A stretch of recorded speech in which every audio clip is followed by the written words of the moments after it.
ପୁରୀର ଶ୍ରୀକ୍ଷେତ୍ରରେ ରଘୁଦାସ ନାମକ ଜଣେ ମହାନ ରାମଭକ୍ତ ବାବାଜୀ ରହୁଥିଲେ। ସେ ସିଂହଦ୍ୱାର ନିକଟରେ ଏକ ବଡ଼ ଛତା ତଳେ ଆଶ୍ରୟ ନେଇଥିଲେ। ଦିନେ ମନ୍ଦିର ଭିତରେ ଜଗନ୍ନାଥଙ୍କ ଦର୍ଶନ କଲାବେଳେ ତାଙ୍କୁ ଚତୁର୍ଦ୍ଧା ମୂର୍ତ୍ତିଙ୍କ ମଧ୍ୟରେ ପ୍ରଭୁ ଶ୍ରୀରାମ, ଲକ୍ଷ୍ମଣ ଓ ମାତା ସୀତାଙ୍କ ଦର୍ଶନ ହେଲା। ସେହି ଦିନଠାରୁ ସେ ଜାଣିଲେ ଯେ ଜଗନ୍ନାଥ ଓ ରାମଚନ୍ଦ୍ର ଅଭିନ୍ନ। ତାଙ୍କର ଭକ୍ତି କ୍ରମଶଃ ସଖା ଭାବରେ ପରିଣତ ହେଲା। ଘଟଣାଟି ଏହିପରି ଥିଲା। ଦିନେ ରଘୁଦାସ ଅତି ଶ୍ରଦ୍ଧାରେ ପ୍ରଭୁଙ୍କ ପାଇଁ ଏକ ସୁନ୍ଦର ଫୁଲମାଳ ପ୍ରସ୍ତୁତ କଲେ, କିନ୍ତୁ ମାଳ ଗୁନ୍ଥିବା ପାଇଁ ସୂତା ନ ମିଳିବାରୁ ସେ କଦଳୀ ଗଛର ପଟୁକାରୁ ବାହାରିଥିବା ଆଂଶୁକୁ ସୂତା ଭାବେ ବ୍ୟବହାର କଲେ। ସେହି ମାଳଟିକୁ ଧରି ସେ ଆନନ୍ଦରେ ମନ୍ଦିରକୁ ଗଲେ। ମାତ୍ର ମନ୍ଦିରର ସେବାୟତ ପୂଜକ ଯେତେବେଳେ ଦେଖିଲେ ଯେଉଁ ମାଳଟି କଦଳୀ ପଟୁକାରେ ଗୁନ୍ଥା ହୋଇଛି, ସେ ତାହାକୁ ଅପବିତ୍ର କହି ଗ୍ରହଣ କଲେ ନାହିଁ। ରଘୁଦାସଙ୍କ ମନ ଭାଙ୍ଗିଗଲା। ସେ କାନ୍ଦି କାନ୍ଦି ନିଜ ଆଶ୍ରୟସ୍ଥଳକୁ ଫେରିଆସିଲେ ଏବଂ ଅଭିମାନରେ କିଛି ନ ଖାଇ ଶୋଇପଡ଼ିଲେ। ପ୍ରଭୁଙ୍କ ନିର୍ଦ୍ଦେଶ। ସେହି ରାତିରେ ବଡ଼ପଣ୍ଡାଙ୍କୁ ସ୍ୱପ୍ନାଦେଶ ହେଲା। ପ୍ରଭୁ ଜଗନ୍ନାଥ ଅତ୍ୟନ୍ତ କ୍ରୋଧିତ ସ୍ୱରରେ କହିଲେ, ତୁମେମାନେ ମୋ ଭକ୍ତ ରଘୁଦାସର ଅପମାନ କରିଛ।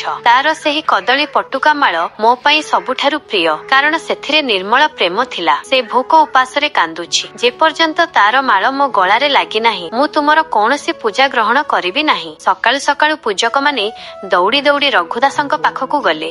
ତାଙ୍କ ପାଦ ତଳେ ପଡ଼ି କ୍ଷମା ମାଗିଲେ ଏବଂ ସେହି ମାଳକୁ ଆଦରରେ ନେଇ ପ୍ରଭୁଙ୍କୁ ଅର୍ପଣ କଲେ।